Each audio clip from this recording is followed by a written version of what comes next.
11월 1일 하나님 말씀을 함께 나누겠습니다. 오늘은 사사기 1장 1절에서 10절의 말씀으로 함께 합니다. 11월이 시작되었습니다. 작년에 이어 여전히 코로나로 어수선했던 2021년도 이제 끝을 향해 가고 있습니다. 앞서 출애굽기의 말씀에 이어서 11월부터는 사사기의 말씀으로 함께 합니다. 성경 본문으로 들어가기 전에 출애굽에서부터 사사시대까지 이스라엘의 역사, 그들이 걸었던 길을 잠시 되짚어 보겠습니다. 하나님의 인도하심으로 이스라엘이 노예되었던 땅 이집트에서 나왔습니다. 자유를 얻었죠.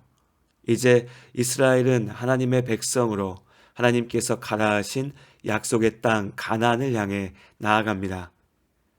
이집트에서 가나안 땅, 오늘날 팔레스타인 지역은 그리 멀리 떨어져 있지 않았습니다. 이스라엘 사람들은 우리가 앞서 출애굽기의 말씀들을 통해 살펴본 대로 홍해를 건너 남쪽의 시내산에서 하나님과 언약을 맺고 하나님의 명령을 들었습니다. 한 해가 지나고 이스라엘이 시내산을 떠나 가나안을 향해 움직였습니다. 이스라엘은 한 달 만에 가나안 땅의 남쪽 경계 가데스 바네아에 도착했습니다. 그러나 여기서 이스라엘의 믿음 없음이 드러납니다. 이스라엘은 가나안 땅으로 12명의 정탐꾼을 보냈습니다. 돌아온 정탐꾼들은 가나안에 살고 있던 사람들이 얼마나 강하고 두려운지 전하였죠. 두려움에 사로잡힌 이스라엘 사람들은 가나안에 들어가기를 포기해버렸습니다. 정탐꾼들 중 여호수아와 갈렙은 하나님의 약속을 믿고 담대히 나아가자 외쳤으나 믿음이 없어 두려움의 노예가 되었던 이스라엘 사람들은 오히려 모세와 아론을 원망하며 돌로 치려 하였죠. 하나님께서 이들의 죄악을 벌하셨습니다.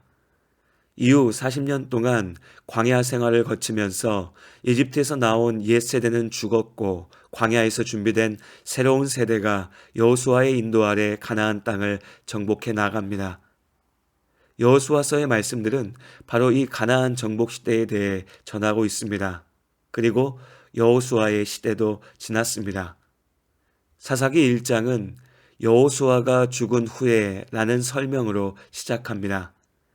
하나님께서 모세의 뒤를 이어 이스라엘의 지도자로 세우셨던 여호수아가 세상을 떠난 것입니다. 그러나 아직 이스라엘에게 맡겨진 소명, 가나안 땅에 죄악된 모든 족속들을 진멸, 완전히 없애라고 하셨던 하나님의 명령은 다 이루어지지 않았습니다. 이스라엘의 불순종으로 인해 가나안의 많은 땅들이 여전히 가나안 족속의 손에 남겨져 있었지요. 그리고 사사시대 동안 이스라엘은 불순종의 결과를 뼈아프게 경험하게 됩니다.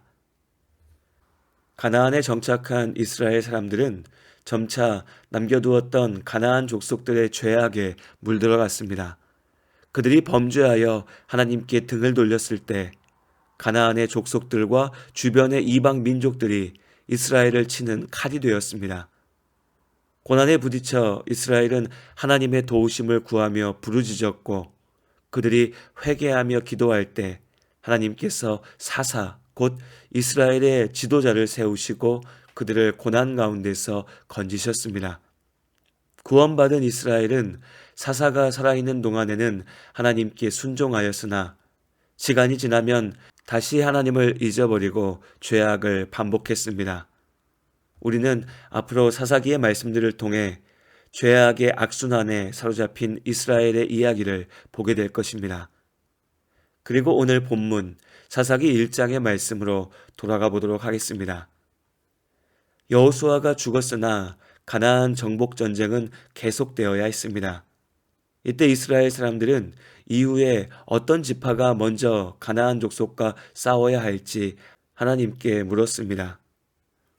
여호수아가 죽은 후에 이스라엘 자손이 여호와께 여쭈어 이르되 우리 가운데 누가 먼저 올라가서 가나안 족속과 싸우리이까? 사사기 1장 1절의 말씀입니다. 이스라엘이 가나안에 정착하는 과정을 주도했던 여호수아는 말 그대로 위대한 지도자, 하나님의 사람이었습니다. 그런 여호수아가 죽었으니 다음 지도자 자리를 두고 혼란이 생길 것이 분명했습니다. 어쩌면 가나안 정복이 실패로 끝날 수도 있었던 위기의 순간이었으나 이스라엘은 그들의 참된 지도자가 하나님이시라는 사실을 잊지 않았습니다. 나아갈 길을 하나님께로부터 찾고자 했지요. 어떤 지파가 먼저 나서서 싸워야 할지 하나님께 여쭈어 보았습니다. 그리고 하나님께서 답하십니다. 여호와께서 이르시되 유다가 올라갈지니라. 보라, 내가 이 땅을 그의 손에 넘겨 주었노라 하시니라. 사사기 1장 2절의 말씀입니다. 하나님께서는 유다 지파가 올라가라 하십니다. 여기서 올라가라고 하신 것은 유다가 정복해야 할 지역들이 지형적으로 높은 산악지대였기 때문입니다. 곧 올라가서 싸우라 하신 것이죠. 그런데 이어지는 말씀이 놀랍습니다. 내가 이 땅을 그의 손에 넘겨주었노라 하시니라. 아직 전쟁은 시작되지도 않았습니다. 그러나 하나님께서는 유다의 승리를 선포하십니다. 이길 수도 있다, 이길 것이다 가 아니라 이겼다입니다. 이미 승리가 확정되었다는 것이죠. 만일 사람이 하는 말이라면 그저 기대가 담긴 허세일 뿐입니다. 아무런 책임도 질 수 없는 말이죠. 누구도 전쟁의 승패를 미리 결정할 수는 없으니까요.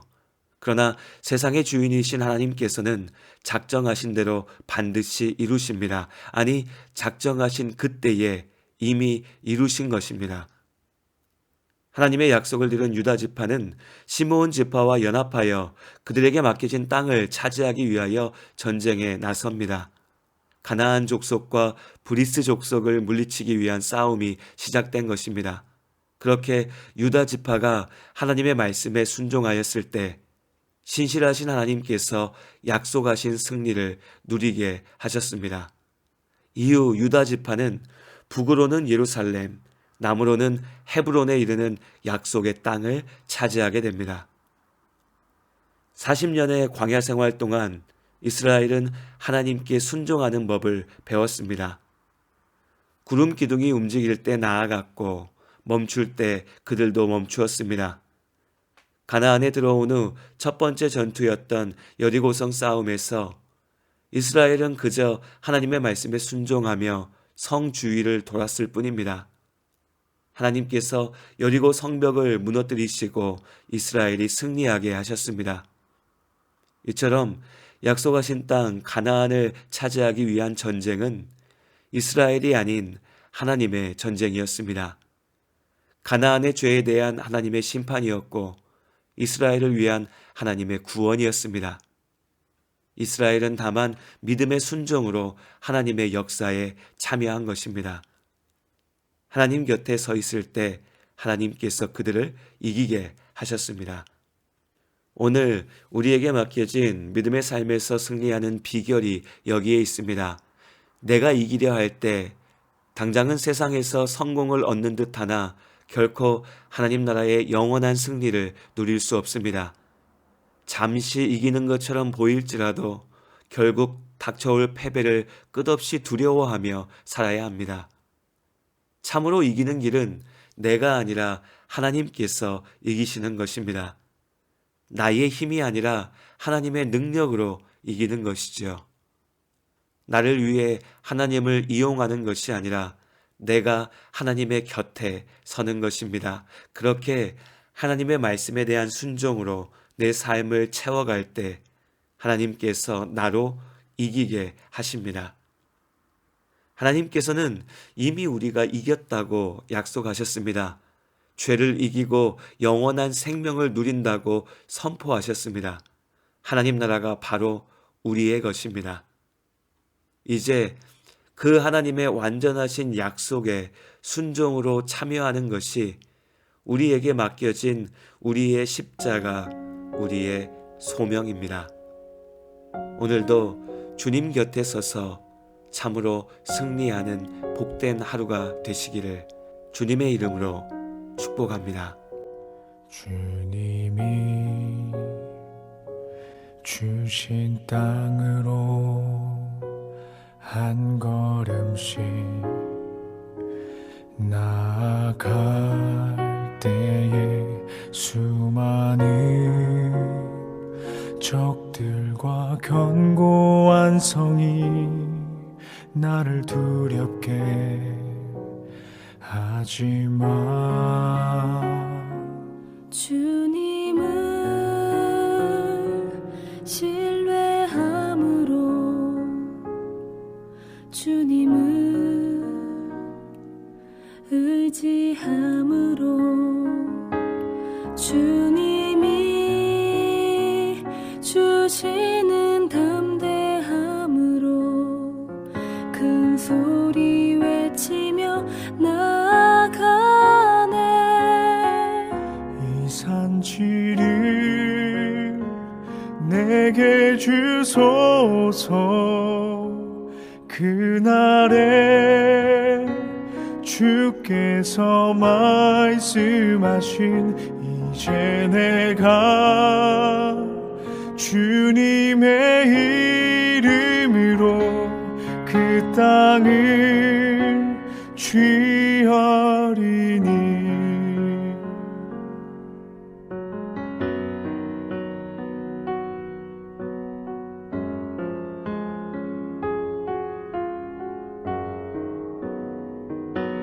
주님을